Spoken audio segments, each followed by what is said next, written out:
Hey, when was the last time you called your parents to check up on them?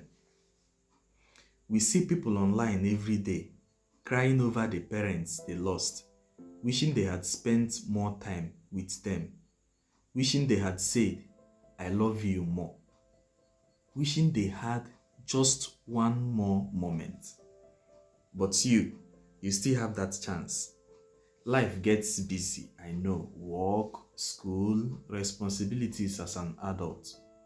But think about it.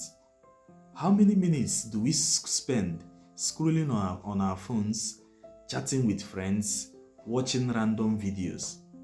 And yet, we can't take just a few minutes to check up on the people who gave us everything. One day, the calls you ignore today, the visits you postpone, the little moments you take for granted, they will become memories you wish you could relive. Don't wait until it's too late. Pick up that your phone, call your parents, check on them, tell them you love them, because one fateful day, you may not have that option anymore.